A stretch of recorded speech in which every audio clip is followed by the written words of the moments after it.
bienvenue à toi dans cette magnifique vidéo. Pourquoi, Thomas, je ne comprends plus rien à la vie? Pourquoi je n'arrive pas à trouver du sens à ma vie? Pourquoi je n'arrive pas à trouver du sens à ce que j'ai envie de faire? Que ce soit au niveau du sport, que ce soit au niveau de mes études, que ce soit au niveau de quoi que ce soit, tu te poses cette foutue question. Pourquoi je fais ça? Dans cette vidéo, tu vas enfin comprendre pourquoi déjà tu as une crise de sens. Et ne t'inquiète pas, c'est vis-à-vis de ce qui se passe actuellement autour de toi que tu as cette crise de sens. Mais grâce à ce que je vais te présenter, on va enfin trouver les bonnes clés pour que tu puisses reprogrammer tout ce schéma mental. On va aller dans l'histoire, on va comprendre le schéma, le fondement de notre pensée, comment ça a évolué autour de beaucoup de personnes, comme tu peux voir ici. Changer le paradigme, on va voir des outils, on va surtout voir beaucoup de neuropsy pour comprendre en fait c'est les deux états entre la quête de sens, le passage à l'action, etc. Ça va être une très belle chose. On va parler aussi, forcément des changements de perspective que tu peux entreprendre dans ta vie pour que tu puisses savoir, comment faire émerger du sens et ça va être quelque chose de magnifique. Je pense que ça va t'aider énormément dans la compréhension de où est-ce que tu veux aller. Donc moi, si tu ne me connais pas, je m'appelle Thomas, je suis accompagnant en santé et performance et j'accompagne les sportifs amateurs, les athlètes à débloquer leur performance en dehors de leur training. Je vais te présenter un petit peu le cours, donc pour te donner un petit peu une picture globale. Ce cours-là, c'est un cours qui est dispensé du coup par le centre de l'Hormèse que tu peux voir ici, le centre de l'Hormèse de Pierre Dufraisse, où du coup je suis un de ses élèves et c'est le premier cours qu'on voit justement au sein de son centre pour comprendre qu'est-ce qu'on vient faire ici, qu'est-ce qu'on vient chercher justement dans cette autonomie de la pensée, cette autonomie de vouloir vraiment comprendre en détail le sens qu'on a envie de donner à cette vie. Voilà. Donc il faut comprendre que actuellement on fait face à une vraie crise du sens et c'est biologique de trouver du sens dans nos actions, dans ce qu'on a envie de faire, de ce qu'on a envie d'entreprendre. Donc là-dessus, on va vraiment naviguer pour essayer de vous donner et surtout de te donner les clés pour que tu puisses enfin être autonome dans ta pensée et que tu puisses aller sur l'endroit que tu as envie d'aller. Donc il faut comprendre un constat simple, c'est que durant la période de l'âge d'or, hein, vraiment, des années 70 aux années 2000, c'était vraiment la période de l'insouciance, la période où on était vraiment optimiste de tout, où on faisait à peu près tout ce qu'on voulait. On avait du coup une maison, on avait un travail très facilement. Il y avait réellement aucun problème, aucun souci. On pensait que les voitures allaient voler, on pensait à un futur, mais vraiment qui était utopique, vraiment. C'était vraiment, on allait comprendre enfin l'éradication de toutes les maladies, le cancer, le sida, bref, tout ce qu'on veut. C'était vraiment une projection d'enthousiaste. Sauf qu'on est arrivé à l'an 2000 à un constat, c'est qu'on n'est pas arrivé aux projections qu'on s'était faites dans les années 80. Et donc la réalité maintenant, depuis, le 21e siècle, c'est, qu'on arrive vraiment à un uni on le voit vraiment surtout dans le climat géopolitique, on voit dans le climat politique, le climat, informationnel, c'est que des informations anxiogènes. On parle toujours de d'effondrement du système, on parle toujours de dérèglement climatique, de guerre. C'est enfin la fin de l'abondance. Il va falloir du coup se réarmer démographiquement. On est vraiment surtout saturé d'événements dystopiques. Tu vois, quand tu regardes justement Black Mirror, quand tu regardes Walking Dead, on est vraiment sur des choses qui sont vraiment apocalyptiques pour nous préparer au pire. Mais ce problème-là, c'est que de nous préparer au pire, on n'a aucunement envie de vouloir changer notre rythme parce qu'au final, on va se dire: «À quoi bon?» À quoi bon faire quelque chose? Donc c'est surtout en fait dans cette période-là qu'on retrouve vraiment du nihilisme, le fait de s'en foutre au final des conséquences et de qu'est-ce qui peut arriver dans cette vie étant donné que, à quoi bon? Au final, on sait exactement le sort qui nous sera réservé et c'est pour ça que justement il y a certaines personnes, notamment toi qui regardes ces vidéos, notamment moi, où il y a une certaine frustration. C'est cette fameuse crise du sens. Cette crise du sens qui est vraiment propre à l'humain, qui veut comprendre vraiment, hem, pourquoi il est incarné ici, qu'est-ce qu'il veut faire sur cette terre et il a vraiment besoin de trouver ce sens, de trouver cette envie en fait, de savoir où est-ce qu'il est bon, qu'est-ce qu'il a envie de faire et surtout où est-ce qu'il a envie d'aider sa tribu. On est vraiment sur quelque chose de très, comment je pourrais dire ça? Ancestral de cette vision du sens et c'est obligatoire qu'au final, on arrive justement à des constats comme ça, que tu ne saches pas où est-ce que tu veux aller, étant donné la réalité dans laquelle on vit actuellement, avec tout ce climat anxiogène. Donc avant qu'on essaie un petit peu de comprendre, les outils qui sont à notre disposition, il faut déjà en fait comprendre la définition du mot «sens». Le mot sens vient de quelque chose qui est de changer de perspective. Tu vois, là, tu peux voir justement, la fameuse expérience des 9 points qui est, typiquement, le problème de, relier les 9 points sans lever le crayon et en fait, c'est ça le problème du coup de je dirais la problématique qui se passe du coup dans notre société, c'est que, on ne veut jamais changer de perspective et on veut te conformer à une perspective. On ne veut jamais en fait te faire penser en dehors de la boîte parce que tu vas être pris pour quelqu'un, de forcément radical, de quelqu'un qui a des pensées un petit peu différentes du groupe et ça peut justement t'éloigner du groupe. Ce qui est en soi une, une bonne chose comme une très mauvaise chose et il faut que tu comprennes quelque chose, si tu veux changer de perspective, il faut que tu prennes action. Et là, du coup, c'est vraiment le cœur du concept qui, moi, m'a vraiment touché, ça s'appelle l'inaction. Donc ça a été un concept qui a été théorisé par Francesco Varela et du coup, ça veut concrètement dire que le sens, il est trouvé que si tu prends de l'action et que tu es en interaction toujours avec lui. C'est ce qu'on appelle aussi le fameux skin in the game de Nassim Nicolas Taleb, ce qui veut dire en fait que tu joues ta peau à faire du coup essayer émerger du sens via ton action. Et ça du coup en fait c'est tant qu'on va rester dans ce cadre qui est imposé, la crise elle va continuer d'exister. Et c'est pour ça qu'en fait il y a tellement de gens qui pètent un câble parce qu'ils restent en fait dans leur boîte. Ils restent dans cette putain de boîte et c'est pour ça qu'il y a une crise de sens qui émerge parce qu'ils veulent en fait sortir de cette boîte. Mais c'est tellement difficile de vouloir, bah, en fait, penser en dehors de cette boîte, de faire émerger du sens, de nouvelles actions parce qu'il y a déjà de un la société qui essaie de vraiment nous contenir dans ces boîtes pour éviter en fait la dispersion. Maintenant, on va comprendre un petit peu 2 choses à savoir sur l'apprentissage et surtout comment est-ce que tu peux un petit peu, changer, ta conception, et surtout le sens que tu vas faire émerger des choses. Il y a 2 savoirs à comprendre, le savoir implicite et le savoir explicite. Le savoir implicite, c'est ce que tu vas faire émerger de tout ton conditionnement, de toute, ta perception et ta vision de la vie sur une information qui va t'arriver et le savoir explicite, c'est la manière dont tu vas expliquer un concept à quelque chose, à quelqu'un. Là, tu vois, ce que je te fais actuellement, c'est, hem, via le savoir implicite que j'ai accumulé dans mon travail, je te régurgite via le savoir explicite et donc ça, justement, il y a eu beaucoup de choses qui ont été mis en place, pour essayer de faire émerger du sens et ça existe depuis, l'époque, paléolithique avec les chamans. Les chamans, qu'est-ce qu'ils faisaient pour essayer du coup d'avoir, ce qu'on appelle une supervision, pour guider la tribu, pour donner du coup de nouvelles, comment dire? Visions de la vie, vision des choses et bien les chamans devaient forcément sortir du cadre, donc sortir dans des, nouvelles dans des nouveaux états de conscience modifiés. Comment ça se passait? Par le jeûne, par la danse, par la prise de psychédéliques et en fait, c'est dans ces états-là que les chamans vont avoir du coup des nouvelles perceptions de la conscience pour aller piocher dans le savoir implicite, pour ensuite le faire émerger en savoir explicite auprès de la tribu. C'est ça du coup qui est ce qu'on appelle l'état de flow actuellement dans notre société. C'est le fait où du coup tu es complètement happé par une tâche et du coup tu en perds la notion du temps, de la fin, de la raison. Tu es vraiment happé par du coup cette envie de comprendre quelque chose. Et comment on fait pour arriver à cet état de flow?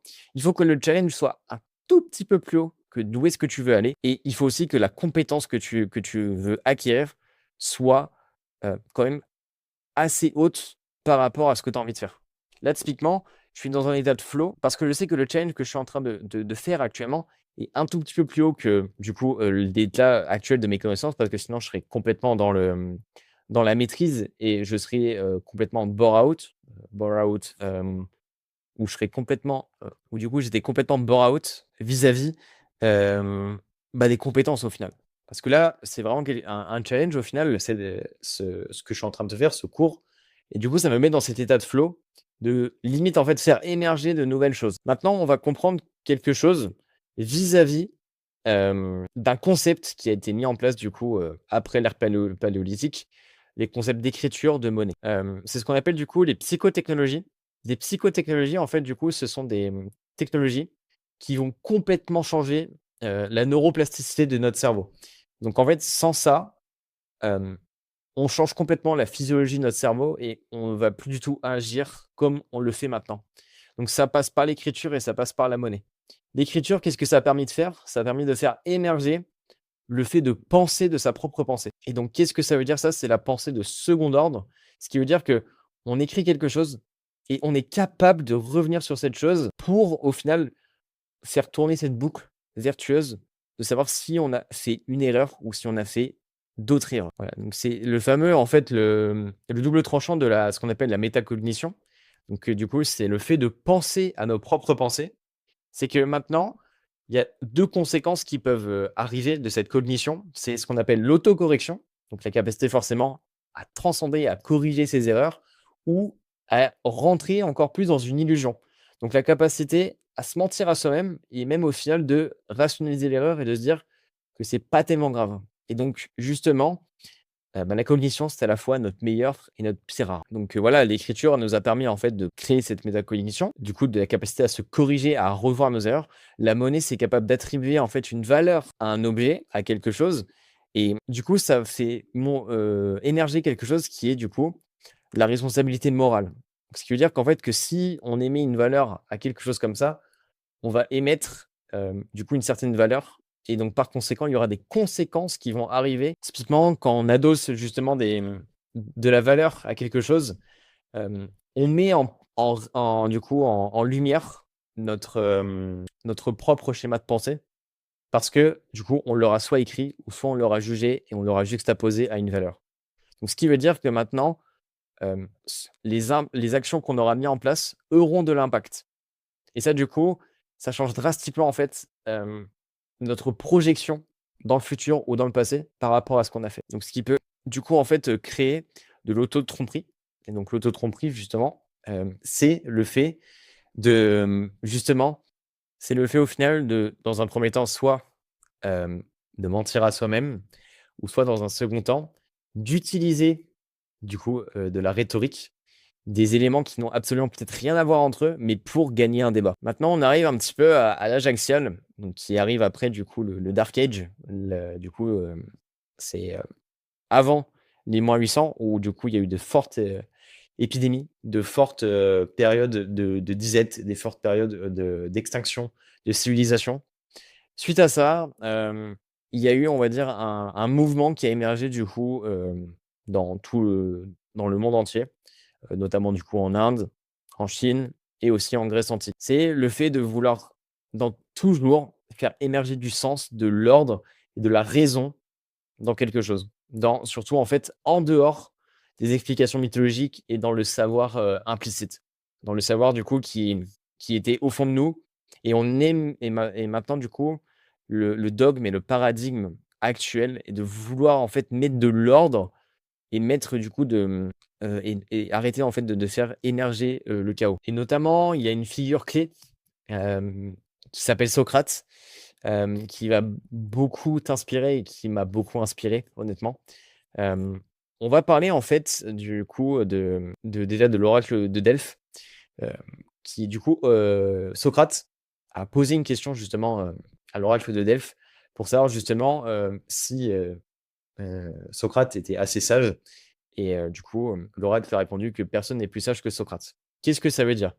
Ça veut dire qu'en fait, Socrate aurait pu, concrètement se conformer à ce à ce que, Delphes aurait dit, hem et rester au final dans cette illusion, dans cette auto-tromperie de croire en fait que personne n'est plus sage que lui. Sauf que Socrate, lui, était intimement persuadé qu'il ne savait rien. C'était vraiment son credo. C'est: «Tout ce que je sais, c'est que je ne sais rien». C'est encore un concept qui pour ma part, est un peu difficile à comprendre, à cerner, mais c'est pas grave. Hem, Maintenant ce qu'il faut comprendre, c'est que Socrate, lui, a vraiment, hem, changé déjà de sortir hors du cadre. C'est parce que justement, à cette période-là, la parole des dieux n'était à jamais à remettre en cause et c'est ça du coup qui a fait que Socrate est sorti en dehors du cadre. C'est de vouloir en fait se connaître soi-même. C'est de connaître en fait sa narration interne, ses biais, ses limites et la manière dont on fonctionne et comment on voit le monde. Et du coup, Socrate en fait est parti vraiment en croisade face, à ce que les dieux ont pu dire vis-à-vis de lui, comme quoi c'était la personne la plus sage, du coup sur cette terre.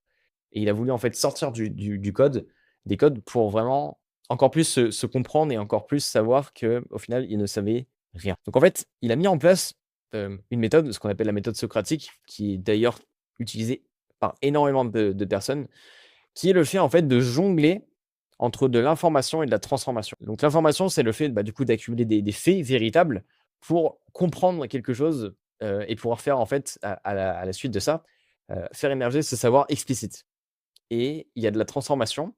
Changer sa structure mentale, c'est toujours remettre en cause les informations qui nous sont données, hem, pour faire encore plus émerger, du sens et un vrai chemin d'introspection et un vrai chemin de compréhension, sur qui nous sommes et le monde qui nous entoure.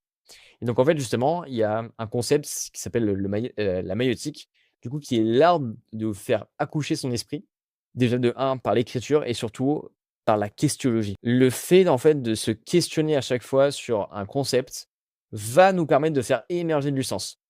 C'est la métaphore du coup de l'escalier où justement en fait la philosophie, le fait de c'est pas le fait, la philosophie, c'est de vraiment comprendre au final, la nature profonde du sujet qu'on a envie d'apprendre. Donc là, voilà, c'est le processus d'accumuler de l'information et surtout en fait, de la faire cogiter en nous, donc dans notre savoir implicite pour ensuite créer des liens et ensuite faire du coup expirer, on va dire, hem, le savoir, qui aura du coup été processisé dans notre tête.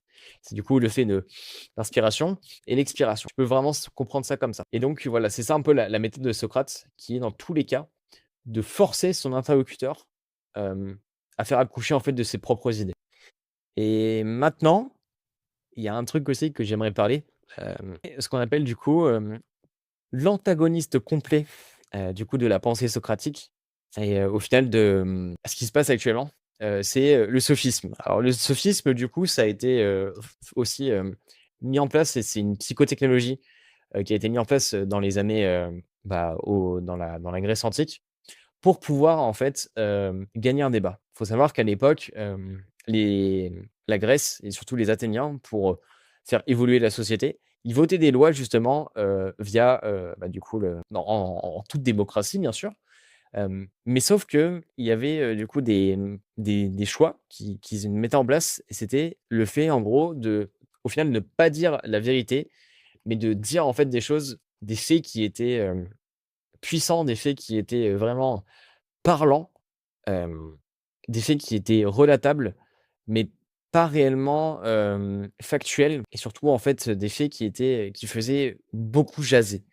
Et en fait, c'est ça l'identité même du sophisme, c'est qu'en fait, on ne se soucie pas de la vérité, mais le but, en fait, c'est de convaincre et de manipuler par le langage. C'est ça, en fait, un sophisme. Et là, on veut persuader le plus possible une personne de son idée, peu importe si elle est fausse ou si elle est mauvaise. C'est ça, du coup, la différence entre, une personne qui va te bullshiter et une personne aussi qui va te mentir. Parce qu'une personne qui te ment est obligée de connaître la vérité. Lui, le bullshitter, celui qui te trompe, il s'en fout de la vérité. Ce qu'il veut juste, c'est que tu adhères à son idée. C'est ça qu'il faut comprendre entre une personne qui veut te bullshit et une personne qui te ment. Là, on cherche vraiment à te persuader de quelque chose. Et justement, le sophisme, au final, est vraiment un cousin du marketing. Le marketing, que ce soit bon ou que ce soit mauvais, c'est toujours de la persuasion et de la répétition. Justement, une notion bien particulière. On veut te faire croire quelque chose pour que tu puisses y adhérer. C'est bon comme ça peut être mauvais.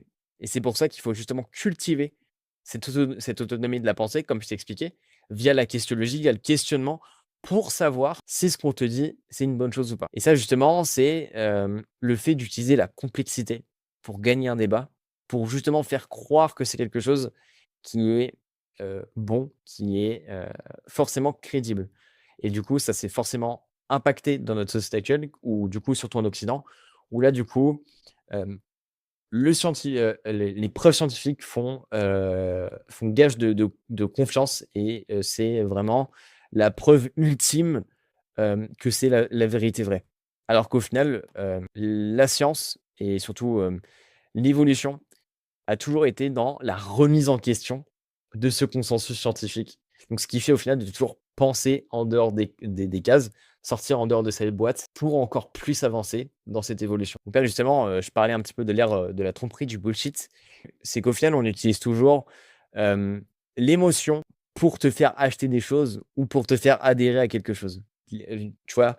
Du désir, On va te faire justement aussi parler de la frustration que tu peux avoir, ou alors te faire rappeler de la nostalgie quand tu vas, par exemple, prendre, une pâte à tartiner dont je tairai le nom, mais que tu connais très bien, via la forme que j'ai donnée. Et donc ça, pour le coup, voilà, c'est vraiment un hack de nos sens et de notre désir. Parce que ça procure de la nostalgie et ça procure de la joie. C'est la différence entre la science et la pertinence. Voilà, donc le sophisme utilise vraiment la science, donc ce qui va faire briller, ce qui va faire rayonner quelque chose, ce qui va faire attirer l'œil, ce qui va faire attirer les oreilles, les esgourdes, pardon, hem, pour que tu puisses adhérer au dialogue. Voilà. Lui, le gars est vraiment le bullshitter est vraiment là pour, capturer l'attention et que tu adhères à quelque chose. Par contre, il s'en fout vraiment de la pertinence de son sujet. Il veut, simplement, en fait, t'attirer vers sa vision de la chose et il y a de très beaux cas d'exemple, d'une personne, du coup, qui bullshit, qui va utiliser beaucoup de sophismes pour faire adhérer des gens à sa vision. Je pense que tu en as pas mal en tête. Hem Et notamment, ce fameux pot de pâte à tartiner utilise beaucoup de sophismes pour que tu puisses, bah, au final, toujours en manger. Donc voilà, en fait, il y a un peu un piège, vis-à-vis de cette fameuse auto-tromperie que je t'ai expliqué. C'est qu'au final, en fait, tu as, une croyance, un désir sur quelque chose, hem en fait, il y a ce fameux biais de confirmation qui va faire que tu vas toujours, en fait, chercher des choses qui va confirmer cette croyance ou ce désir.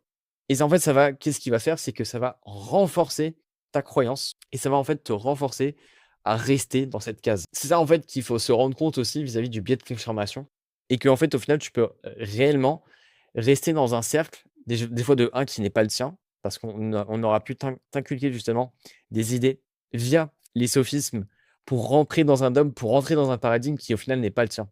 C'est pour ça qu'on arrive aussi à cette fameuse crise du sens. Comme tu l'as vu là, au tout début du cours et de la présentation que je t'ai faite, on fait face du coup à une crise du sens parce qu'on vit dans un monde qui est complètement dystopique. Et au final, en fait, on nous martèle de ces informations-là, et ben au final, ça se confirme dans notre esprit, ça s'ancre dans notre esprit, ce qui fait qu'au final, ça crée une boucle récursive de renforcer, bah, du coup, ce biais de confirmation comme quoi on est dans un monde dystopique.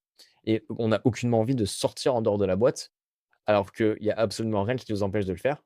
Et c'est ça qui crée le problème. Et du coup, on entre du coup dans une ère où on veut être confirmé par tout le monde.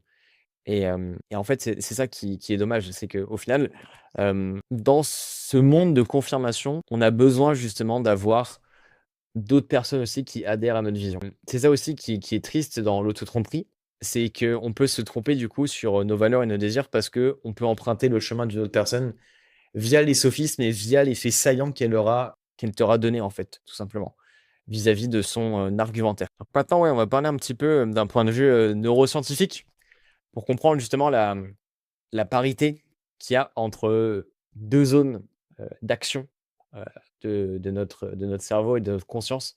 C'est ce qu'on appelle le TPN et le DMN. Donc c'est le Task Positive Network. Hem, c'est du coup le fait de simplement faire une action, prendre une action, ce qui du coup en fait va nous mettre dans un état de flow, dans un état, de planification, dans un état d'action. Et ce TPN, est du coup, dirigé par le cortex préfrontal et il y a forcément une hormone du coup qui est responsable aussi de ce lancement de ce mode, qui est du coup la dopamine, du coup, qui est l'hormone, de la prise d'action, qui est l'hormone de l'envie de créer des nouvelles choses. Et donc ça justement, c'est un mode qui est indispensable, pour la survie et le travail. Hem Et il y a un autre mode qui est du coup le mode par défaut, le default mode network, c'est le fait d'être, de s'introspecter, de rêver, d'intégrer, de comprendre des choses. Tu sais, c'est le mode où tu as le regard dans le vide et tu es au fond de toi et tu te rends compte au final que tu l'as quand même très peu. Pourquoi? Parce que vraiment dans la vie moderne, il y a un réel déséquilibre sur ce mode-là. Ce mode toujours de la productivité, le fait de faire, de faire, de faire, de faire, de faire, de faire. Mais je te rappelle quelque chose, on est des êtres humains. On n'est clairement pas des fers humains.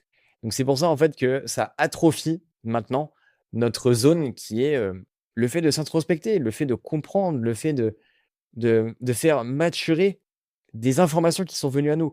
On arrive vraiment sur une ère de l'infobésité où c'est un véritable problème et du coup, en fait, c'est ce qui crée, cette fameuse crise de sens. Parce que si on est toujours dans ce fameux mode, TPN de notre cerveau, ça va en fait nous permettre de ne jamais, faire un pas de recul et de comprendre où est-ce qu'on est, de comprendre où est-ce qu'on en est. Parce qu'en fait, le mode DMN est indispensable pour faire émerger du sens et créer de la sagesse sur un sujet qui nous est, donné et un sujet qui nous tient à cœur. Donc, c'est ça maintenant qu'il faut comprendre, c'est qu'il y a une énorme désynchronisation entre la science, le fait du coup de vouloir capter l'attention, de vouloir attirer les gens, via des notifications, via du contenu court, via du contenu qui est, clivant, qui ne laisse pas place à la nuance, mais qui est juste là, en fait, pour attirer l'attention. C'est ça, en fait, qui, décrédibilise complètement, hem, l'étendue de notre capacité à faire des liens grâce à notre savoir implicite et on laisse plus du tout place, en fait, à la vérité, au fait de comprendre la nuance, de savoir se questionner sur ce qu'on a vu, sur ce qu'on voit, sur le fait de, de réellement, en fait, comprendre, en profondeur le sujet. Cette science, en fait, nous aliène et donc qu'est-ce que l'aliénation? C'est le fait de, en fait, de perdre l'autonomie. Donc la perte d'autonomie, qu'est-ce qui se passe? C'est une délégation au final de notre, cognition, de notre manière de penser et notre manière d'agir et surtout, notre manière de donner du sens, à ce qu'on voit, à ce qu'on fait. On délègue complètement ça, heu, à des personnes qui, entre guillemets, «crient plus fort que nous» et montrent des choses, de manière beaucoup plus clivante. Et donc ça justement, malheureusement, accapare énormément de dopamine parce qu'on est souvent sur des choses qui sont très brutales, très directes, très faciles d'accès, comparé justement à la pensée socratique qui là, du coup, est quelque chose qui prend du temps à faire maturer, qui prend du temps à être érigé. C'est c'est ça en fait qui est complètement, décorrélé de notre véritable mode de fonctionnement, où on doit être vraiment dans le 50-50, sur les 2 aires du cerveau, entre le fait de faire les tâches et le fait d'être, le fait de s'introspecter. C'est ça qui crée justement, une véritable défaillance. Maintenant la solution, c'est, de comprendre et de revoir sa pyramide. C'est d'éliminer tout le bruit, toutes les distractions, toutes les choses qui sont simples, rapides, pas chères, toutes les choses qui, ne nous permettent pas, en fait, de réellement comprendre le sujet dans sa profondeur et surtout, en fait, de se questionner sur le sujet. Quelqu'un qui, du coup, te donne des faits, te donne son avis, mais sans vraiment, en fait, vouloir te donner, des pistes de réflexion, c'est ce qu'on appelle des sophismes. C'est une personne du coup qui ne veut pas, te donner réellement l'essence même du sujet et donc là-dessus, ce qui est vraiment important, c'est de faire le point sur ce que tu veux réellement et donc là-dessus, c'est de te créer un cercle d'autonomie qui est du coup, basé, on va dire, un peu sur, la pyramide de Maslow, voilà. Donc justement, en fait, l'idée, c'est de remplir l'entièreté de nos besoins. Donc le besoin de sécurité, le besoin d'appartenance, le besoin d'estime et le besoin d'accomplissement. Donc voilà, hein, c'est ça qu'il faut comprendre. C'est la solution, c'est, ta erotica, donc c'est l'amour du vrai. C'est du coup, Socrate qui, aussi, a parlé de ça. Le fait de, toujours, chercher ce besoin de compréhension et surtout, en fait, de créer son propre chemin de pensée via la questionnologie. Maintenant, on va te laisser sur une phrase qui est quand même très importante. C'est: «Une vie sans examen ne vaut pas la peine d'être vécue». Est-ce que tu comprends un petit peu le sens de cette phrase? Une vie sans examen ne vaut pas la peine d'être vécue. Parce au final, cette phrase-là résume s le, la vie de Socrate. Parce que sans justement le fait de remettre en cause la sainte parole de Dieu, il n'aurait jamais pu en fait arriver à ce niveau de sagesse et à ce niveau de compréhension de lui-même. Parce qu'au final, il se serait dit que vu que la parole de Dieu est, c'est foi, ça ne sert à rien d'aller plus loin. Parce que je suis le plus sage. Donc maintenant, ce que tu as intérêt à comprendre là-dedans dans tout ça, c'est de distinguer, hem, les choses qui sont pertinentes et les choses qui sont là pour t'illuminer les yeux. Les choses qui sont là pour, te te décorréler et surtout, en fait, te retirer de ce que tu souhaites réellement et qu'est-ce que tu souhaites? C'est comment tu fais pour savoir ce que tu veux réellement? c'est de te questionner, de te poser des questions. C'est que comme ça que tu vas faire émerger du sens. Mais par contre, il faut que tu prennes action. Donc là, justement, ce qui est important, c'est de cultiver cet équilibre entre action et introspection. Ce que je t'ai expliqué entre cette notion de TPN et de DMN. Tu vois, du coup, c'est ces 2 notions neuroscientifiques qui ont été, mises en place et surtout qui ont été expliquées. Donc qu'est-ce qui se passe quand tu fais face à un sujet que tu aimerais aborder ou que tu as des questions ou que tu fais face, du coup, à cette perte de sens? C'est de toujours partir de ton introspection, de comprendre pourquoi, de faire émerger du sens et une fois que justement tu as fait commencer un petit peu ce travail d'introspection, de savoir qu'est-ce que tu veux réellement, tu passes à l'action pour faire émerger le sens que tu as imaginé dans ta tête. Et donc là, ce que je souhaite comprendre là-dessus, c'est il n'y a pas de raccourci face à tout ça pour faire émerger ce sens. C'est enfin de monter l'escalier, d'y aller à ton rythme et surtout de ne jamais faire avoir par des pensées parasites, des personnes parasites, des faits qui sont entre guillemets «saillants», qui au final vont te laisser dans cette boucle qui au final n'est peut-être pas de la tienne. Faut aussi accepter son chemin, comme ce qu'a dit justement, Socrate, ta erotica, l'amour du vrai, mais surtout l'amour de ta véritable vérité, que tu as envie d'incarner. Et c'est ce que Socrate a fait toute sa vie et c'est ce qu'il retransmet du coup dans ses écrits et surtout, dans ses pensées 3000 ans après. Donc, voilà, en tout cas pour, ce cours, je pense qu'il a été très intéressant. Moi, en tout cas, j'ai adoré pouvoir le faire parce que ça veut dire que maintenant je commence à réellement incarner, le cours. Qu'est-ce que veut dire aussi l'autonomie de la pensée? Et je suis très content et je suis très fier de pouvoir te partager ça parce que grâce à ça, je mets exactement, en fait, en application ce que j'ai appris. C'est grâce, en fait, à ce que j'ai pu réussir à comprendre via en gros, le savoir implicite qui m'était donné. Je change du coup mon état de conscience parce que ça, c'est quelque chose qui m'a jamais été réellement montré. Euh, je pense en dehors de la boîte pour faire émerger du nouveau sens et qui va faire du coup ressortir un savoir explicite que je t'explique en fait à travers cette vidéo. Et ça, moi, je trouve que c'est la plus belle forme que tu puisses faire pour émerger du sens et enfin monter ton propre escalier. Donc voilà, c'était Thomas. N'hésite pas du coup si tu souhaites continuer un petit peu de voir mes aventures, n'hésite pas à me rejoindre sur Instagram. Si tu as envie qu'on discute aussi un petit peu sur plus en détail sur cette crise de sens auquel tu fais face peut-être dans ta pratique sportive. Euh, je serais ravi de pouvoir t'aider, de, de comprendre en détail ta situation. Donc n'hésite pas peut-être à prendre un appel et on se dit à très vite.